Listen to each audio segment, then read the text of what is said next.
साथियों नमस्कार। फिर मैं आपके लिए जयकांत क्लासेस में मैथ्स का चैप्टर सेकंड लेके आया हूं, जिसमें हम पढ़ने वाले हैं विभाजन का नियम। विभाजन के नियम में हम देखने वाले हैं कोई भी संख्या को हम कैसे पहचान सकते हैं कि ये संख्या कोई भी संख्या से पूर्णतः विभाजित हो बिना ज़्यादा वक्त गवाए। तो देखिए हमें कुछ नियम पता हो, जैसे कि 2 से कोई भी संख्या कैसे विभाजित होती है। नंबर 1 पे हम देखने वाले हैं 2 से विभाजन। संख्या का 2 से विभाजन कब होगा? तो 2 का विभाजन तभी होगा जब कोई भी संख्या के अंक में, अंक का जो लास्ट अंक होता है, जो अंतिम अंक होता है, जैसे कि कोई भी संख्या है उसका अंतिम अंक को पहचाना। यदि अंतिम अंक सम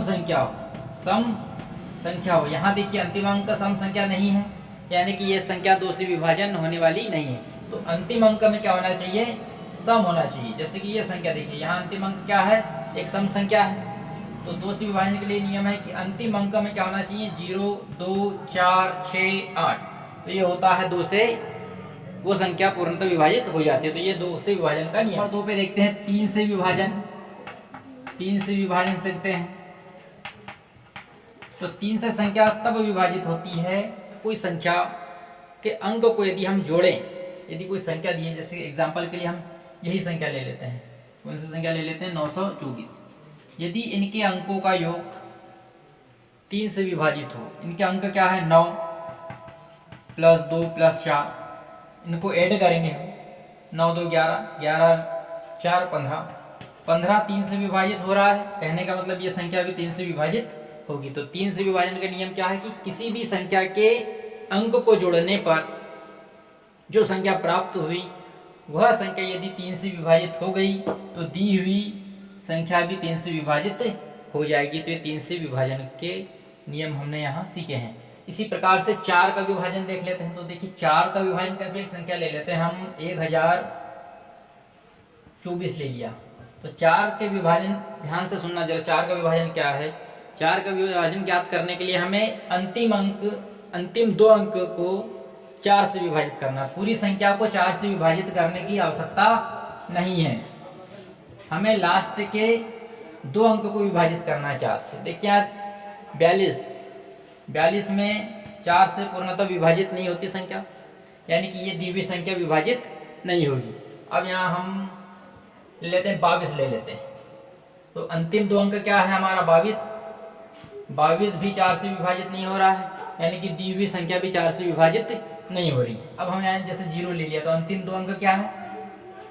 अंतिम 2 अंक हमारे पास 20 है।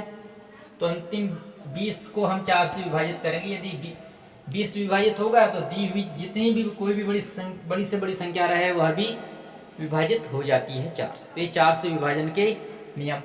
अगला है 5। 5 का विभाजन कैसे देखेंगे?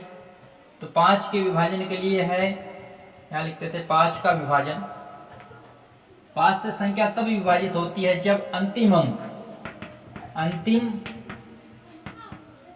अंक 0 हो, 0 या 5 हो। किसी भी संख्या का यदि अंतिम अंक 0 या 5 हो तो वो संख्या, पूरी संख्या जो रहेगी वो 5 से विभाजित हो जाएगी। तो देखिए ये पूरी संख्या 5 से विभाजित होगी क्योंकि अंतिम अंक 0 है। अब यहाँ हम 2 मिटा देते हैं। 2 को हमने भुंजा तो अब बचा लास्ट में 2। ये 5 से विभाजित हो रहा है क्या? नहीं होगा, क्योंकि अंतिम जो इकाई की संख्या है उसमें 0 और 5 ही होना चाहिए। यदि यहाँ 5 रहता है तो विभाजित होगा, यदि यहाँ 0 रहेगा तो विभाजित होगा। तो ये है हमारे 5 से विभाजन। अगला है 6 से संख्या कब विभाजित हो? तो 6 से विभाजन के लिए क्या करना है? यदि जो संख्या 2 या 3 से विभाजित होती है वह संख्या 6 से भी विभाजित होती है।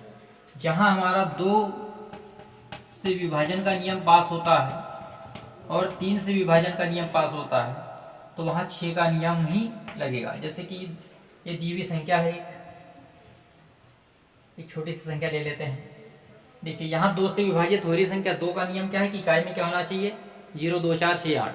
अब 3 का विभाजन लग रहा है कि नहीं वो देखने वाले। तो 3 का विभाजन क्या बताया था कि दी हुई संख्या के सभी अंकों को जोड़ना है। तो 9 + 1 + 0 + 2, 9 और 1 10, 10 और 2 12 होता है। चूंकि 12 3 से विभाजित होता है तो यह संख्या भी होगी, यानी कि यह संख्या 2 से भी विभाजित हो रही है और यह संख्या 3 से भी विभाजित हो रही है, तो यह संख्या 6 से भी पूर्णतः विभाजित होगी। तो 6 का नियम क्लियर है। क्या है 6 का नियम? जो संख्या 3 व 2 से विभाजित हो वह संख्या 6 से भी विभाजित होती है। तो ये 6 से विभाजन का नियम है।